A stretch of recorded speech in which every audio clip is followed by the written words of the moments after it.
यानंतर अशा कार्यक्रमासाठी उपस्थित मान्यवरांच्या मध्ये प्रथमतः मी या ठिकाणी रवींद्र खैरे सर यांना विनंती करतो की त्यांनी मार्गदर्शन.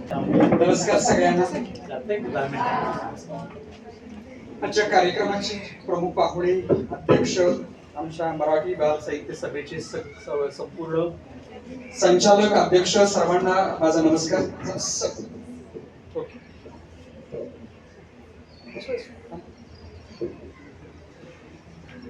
असो सर्वांना माझा नमस्कार. आणि इथले सर्व शिक्षक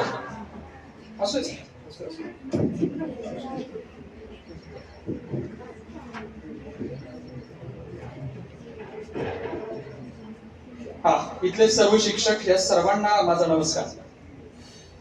आज काय आहे रे? आज काय आहे?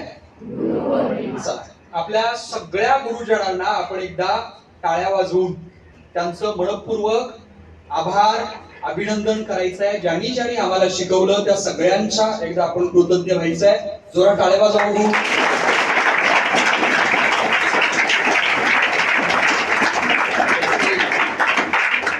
बघितलं काहींनी वाजवल्याच नाही, ते बघ असं केलं.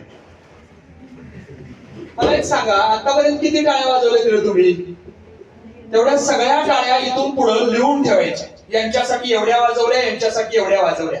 मगाशी ज्या मुली आल्या ना बक्षीस घ्यायसाठी, त्यांना पण तुम्ही टाळ्या वाजवल्या ना? तसं तुम्ही सुद्धा जेव्हा कधी बक्षिसाला पात्र व्हाल तेव्हा तुम्ही वाजवलेल्या सगळ्या टाळ्या तुम्हाला चक्रवाढ व्याजानं मिळतात. इंग्लिश मध्ये त्याला कंपाऊंड इंटरेस्ट सह मिळतात. त्यामुळे टाळ्या वाजवा म्हटलं की सुट्टी द्यायची काय? वाजवा एकदा जोरात.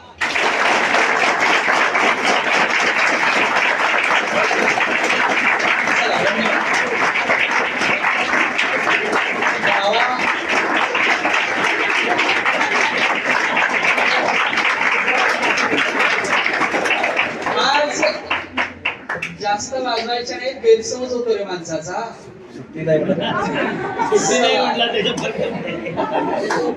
सुट्टी दिली नाही का तुम्ही? चला, आज काय आहे तर गुरुपौर्णिमा. एक फार सुंदर कविता आहे. बिनभिंतीची शाळा इथली, लाखो आमचे गुरु. आजूबाजूला या निसर्ग आहे, माणसं आहेत, आम्हाला जी शिकवणारी माणसं आहेत, लहानपणापासून ज्यांनी शिकवलंय त्या सगळ्यांचा कृतज्ञता होण्याचा आजचा दिवस आहे. पण प्रश्न आहे, आमच्याकडे 2 दिवस येतात. एक येतो गुरुपौर्णिमा आणि दुसरा येतो टीचर्स डे. तर प्रश्न असा आहे, गुरुपौर्णिमेला 2 दिवस काय येतात? तर गुरुपौर्णिमा हा दिवस आहे तो भारतीय संस्कृतीनुसारचा आहे. आज काय आहे रे? पौर्णिमा, बरोबर आहे ना? आणि म्हणून आषाढी एकादशीतली, आषाढी एकादशी झाल्यानंतर आषाढातली जी पहिली पौर्णिमा असते ना, त्या पौर्णिमेला गुरुपौर्णिमाचा सण साजरा केला जातो. पण आजच्याच दिवशी का? तर त्याला 3 कारण आहेत. पहिलं कारण एक आहे, असं म्हटलं जातं, तुम्हाला वेद माहित आहे किती आहेत? कुठले कुठले? पहिला साम कसा असेल रे? पहिला यजुर्वेद का ऋग्वेद? पहिला ऋग्वेद, यजुर्वेद, सामवेद, अथर्ववेद. त्याच्यानंतर आहे महाभारत, त्याच्यानंतर आहे पुराण. अशा अनेक गोष्टी ज्या माणसानं लिहिल्या त्या माणसाचं नाव काय माहितीये का? व्यास ऋषी. मगाशी काय म्हटलं? व्यासपीठावर असं म्हटलं ना. व्यासपीठ का म्हणायचं रे याला? तर त्याचं कारण आहे बरं का. हे बघा, व्यास ऋषी खूप हुशार माणूस होता आपल्या भारतीय संस्कृतीतला. आणि असं म्हटलं जायचं की व्यास अशा एका वरच्या चबुतऱ्यावर बसायचे. आता हुशार माणसं, खूप ज्ञानी माणसं जेव्हा अशा वरच्या चबुतऱ्यावर बसतात ना, तेव्हा त्यांना व्यासांचं पीठ असं म्हटलं गेलं. आणि म्हणून आपण जे वरती बसतो ना त्या माणसाला व्यासपीठ म्हटलं जातं. त्यामुळे व्यासांचा जन्मदिवस आणि व्यासानी पहिल्यांदा माणसांना दक्षिणा दिली, गुरुला शिकवलं शिक्षणा, म्हणून आजचा दिवस गुरुपौर्णिमा हे कारण सांगितलं जातं. दुसरं कारण आहे गुरुपौर्णिमा करण्याचं, ते म्हणजे बुद्ध माहिती आहे सगळ्यांना? गौतम बुद्ध, सिद्धार्थ.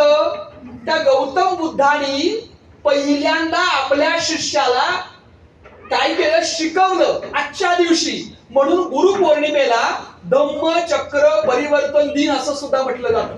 म्हणजे विचार करा, 2 गोष्टी झाल्या. आता तिसरी एक गोष्ट आपल्या इथं खूप चांगली आहे बरं का. म्हणजे याच दिवशी घडलेली. म्हणजे आपल्याकडे कोणकोण आहे? मी व्यासांचं उदाहरण सांगितलं, मी तुम्हाला बुद्धांचं उदाहरण सांगितलं. तशा अनेक सगळ्यात महत्वाची गोष्ट आजच्या दिवशी घडते ते म्हणजे चातुर्मासाला सुरुवात होते. माहिती आहे तुम्हाला चातुर्मास? महिने माहिती आहे? 4 महिने. आषाढ दुसरा महिना आहे, आषाढ नंतरचा महिना कुठला रे? मराठी महिने रे. बघा, पहिला महिना चैत्र, दुसरा, तिसरा आषाढ नंतर त्याच्यानंतर हे 4 महिने नाही, त्याच्यानंतर अश्विनी कार्तिक रे, अर्धा महिना. चला, 4 महिने जे आहेत त्याला चातुर्मास म्हणतात. मला सांगा, बाहेर पाऊस असतो का नाही? त्यामुळे जुन्या काळातली जी माणसं आहेत ती बाहेर इकडं तिकडं फिरत नव्हती. त्यामुळे सगळी माणसं एका ठिकाणी यायची, एक वेगवेगळे कार्यक्रम घेतले जायचे आणि त्या कार्यक्रमातून माणसांना मार्गदर्शन केलं जायचं. त्यामुळे गुरुपौर्णिमेनंतर वेगवेगळे 4 मास सुरू होतात. त्यामुळे आजचा दिवस सगळ्यात महत्वाचा दिवस म्हणून ओळखला जातो. आमच्या भारतीय परंपरेनुसार, बौद्ध परंपरेनुसार आणि जैन परंपरेनुसार सुद्धा बरं का. आता या 4 महिन्यामध्ये जैन ऋषी कुठे तुम्हाला रस्त्यानं चालताना दिसत नाहीत. बघा, का दिसत नाहीत माहितीये का? कारण या 4 महिन्यामध्ये अगदी बारीक बारीक बारीक कीटकांचा जन्म होतो. आणि जैन धर्मामध्ये एक तत्वज्ञान असं आहे की जर मी पाय टाकला आणि तिथले जर कीटक मेले तर मी अहिंसा केली. त्यामुळं आजच्या या 4 महिन्यात कुठलेही जैन साधू सुद्धा हिंसा केली. कुठले जैन साधू सुद्धा काय होत नाहीत, फिरत नाहीत. म्हणजे किती महत्व धार्मिक दृष्ट्या या गुरुपौर्णिमेला आणि 4 महिन्याला आहे बघा. चला, तुमच्या या आयुष्यात गुरु आहेत ना? आमच्या या आयुष्यात गुरु आहेत. गुरु काय करतात रे? एक गोष्ट सांगतो तुम्हाला, मला वेळ नाहीये, 5 मिनिटात संपवायचंय. एक गुरु होते बरं का, आणि त्यांनी मुलांना सांगितलं पलीकडच्या वेत, माहितीये तुम्हाला? वेताच्या बुट्ट्या असतात की रे गावात? बुट्ट्या असतात माहितीये का? त्या वेताच्या बुट्ट्या होत्या आणि त्यांनी सांगितलं बाळाहून काय करा माहितीये का? पलीकडच्या वेताच्या बुट्ट्या घ्या, पलीकडे एक छान असा समूह तलाव आहे, त्या तलावात जायचं, प्रत्येकानं वेताच्या बुट्ट्यातनं पाणी भरून आणायचं. शिक्षकांनी सांगितलं, सगळी मुलं गेली बुट्ट्याने पाणी आणायला. पहिला मुलगा गेला, त्या बुट्टीत त्यानं पाणी भरलं, उचलल्यानंतर सगळं पाणी सांडलं. का रे? का सांडलं असेल? वेताच्या बुट्ट्यांना खोल असतं, छिद्र असतं, त्या छिद्रातनं पाणी पडलं. त्यामुळे एका पोरानं केलं, उचललं, पडलं, दुसऱ्यानं केलं, उचललं, पडलं.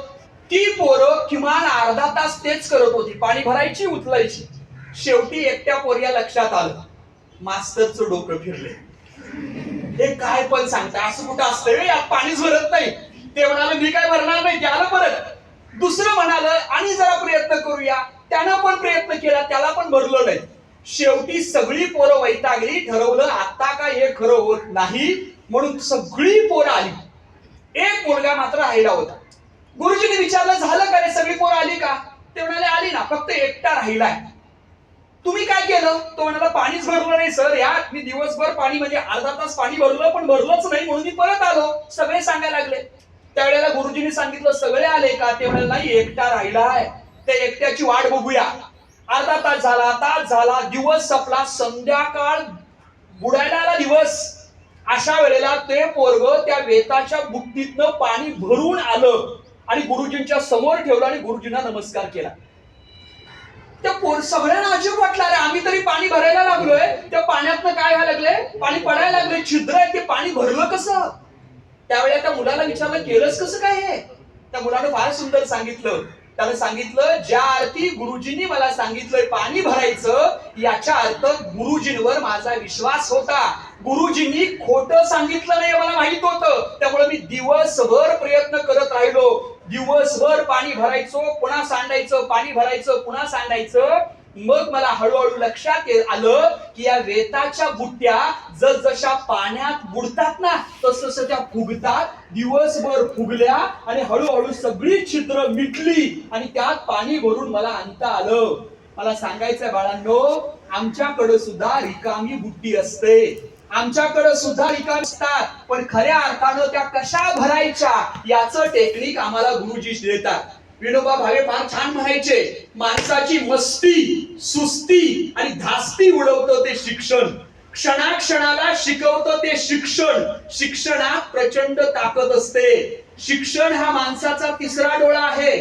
आंबेडकरांनी सांगितलं होतं, जो शिक्षणाचं म्हणजे शिक्षण हे वाघिणीचं दूध आहे, जो पिईल तो गुरगुरल्याशिवाय राहणार नाही. त्यामुळे बाळांनो, मला या गुरुपौर्णिमेनिमित्त 3 गोष्टी तुम्हाला सांगायच्या आहेत. बाकी खूप छान आपल्याला सर सांगणार आहेत. मला 3च गोष्टी तुम्हाला सांगायच्या आहेत. नंबर 1, आपल्या गुरुजनांचा नेहमी आदर करा, कारण गुरुजी जे सांगतात ना ते आपल्या भल्यासाठीच असतं. ते बघा, पटलं बघा त्याला.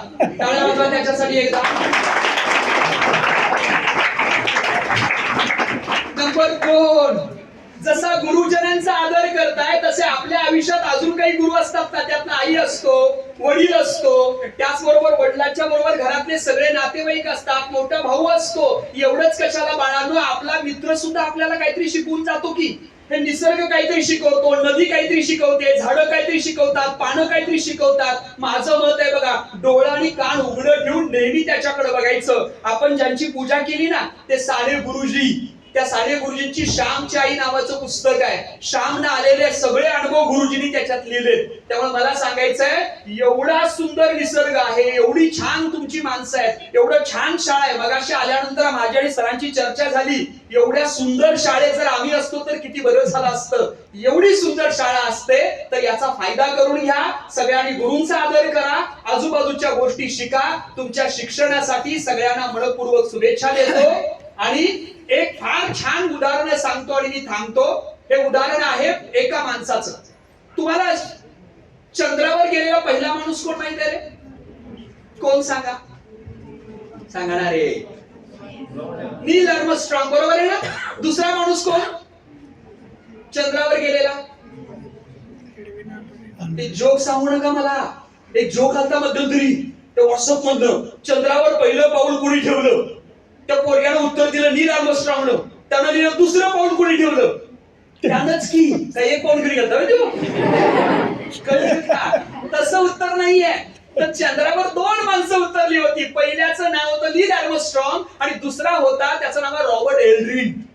2 माणसं गेली होती बरं का. एल्ड्रिन हा पहिला कमांडर होता आणि दुसरा कमांडर होता नील आर्मस्ट्रॉंग. या जगाच्या इतिहासात पहिल्यांदा झालंय, पहिला कमांडर वरच बसला आणि नील आर्मस्ट्रॉंग खाली होता. असं झालं नाही. तो एल्ड्रिन होता ना, तो खूप हुशार होता, खूप चांगल्या गोष्टी त्याच्याकडे होत्या. पण एक प्रॉब्लेम होता. काय माहितीये का? प्रत्येक वेळेला घाबरायचा.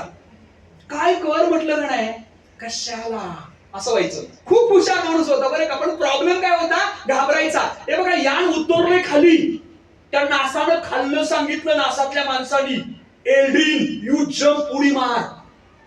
पण ते घाबरलं. कुठं आलं माहित नाही. पडलो तर, लागलं तर, मेलो तर, थांबला रे. पुन्हा सांगितलं नासानं एल्ड्रिन यू जम्प, उडीच मारली नाही. तिसऱ्या वेळा सांगितलं, उडी मारली नाही. मग 4थ्या वेळेला त्याला सांगितलंच नाही. 4थ्या वेळेला त्या नीलला सांगितलं नील यू जम्प. त्यानं कसलाच विचार केला नाही, दणकड उडी मारली आणि जगाच्या इतिहासात नाव लिहिलं. चंद्रावर गेलेला पहिला माणूस कोण? नील आर्मस्ट्रॉंग. माझं मत आहे ते एल्ड्रिननं उडी मारली पाहिजे होती. मेलं असतं तरी चाललं असतं. जगाच्या इतिहासात नाव आलं असतं, चंद्रावर मेलेला पहिला माणूस कोण? एल्ड्रिन म्हणून. आता सगळे एकच गोष्ट आहे बघा, संधी आयुष्यात एकदा मिळते आणि गुरुजी आम्हाला ती संधी अवेलेबल करून देतात. त्यामुळे एकच आहे, जेव्हा जेव्हा संधी सांगतील, तुमच्या सगळ्यांचं अभिनंदन बरं का. मगाशी ज्या मुलींनी इथं वर येऊन छान बक्षीस मिळवलं त्यांच्यासाठी अभिनंदनच, पण ज्यांनी भाग घेतला नाही त्यांचं डबल अभिनंदन. भावानो, तुम्हाला पुढच्या वेळेला संधी आहे आणि 120 मध्ये 90 जणांनी ज्यांनी भाग घेतला निबंध स्पर्धेत त्यांचं अभिनंदन. दादांनो, बोलायचं, वाचायचं, लिहायचं, निबंध लिहायचे, गुरुजींनी सांगितलेलं ऐकायचं. कारण जी जी माणसं गुरुनी सांगितलेले ऐकलात ना, ती माणसं मोठी झाले. तुम्हा सगळ्यांना तुमच्या भावी काळासाठी मनपूर्वक शुभेच्छा. एक फार सुंदर कवितेला आपण शेवट करूया. फार सुंदर कविता आहे. तुम्ही हरिवंशराय बच्चन माहिती आहे तुम्हाला? माहित आहे? अमिताभ बच्चन, हा. अभिषेक बच्चन, हा. त्या हरिवंशराय बच्चन आहे, त्या अमिताभ बच्चनचे वडील. त्या अमिताभ बच्चनच्या वडिलांची फार सुंदर कविता आहे. तुम्हाला नीड का निर्माण फिर फिर एक नावाची हिंदीत कविता असेल बघा. त्यांची फार सुंदर कविता आहे. तुमची कविता वाचा. म्हणजे वेगवेगळ्या कविता त्यांनी लिहिल्या आणि त्या कवितेनं मला वाटतं अच्छा मी माझ्या याची सुरुवात करेन. सर बोलणार आहेत, खूप वेळ आहे. नाही, वेळ कमी आहे मुळात. सगळ्यांना तुमच्या भावी काळासाठी मनपूर्वक शुभेच्छा देतो. फक्त एक सांगतो बघा, असफलता एक चुनौती है, उसका स्वीकार करो. देखो क्या कभी रह गई है, देखो सुधार करो. जब तक सफल न हो सुख चैन को त्यागो तुम, संघर्ष का मैदान छोड़कर न भागो तुम. क्योंकि चमत्कार किए बिना किसी की जय जयकार नहीं होती. कुछ किए बिना किसी की जय जयकार नहीं होती. लहरों से डरकर नौका पार नहीं होती, और कोशिश करने वालों की कभी. धन्यवाद.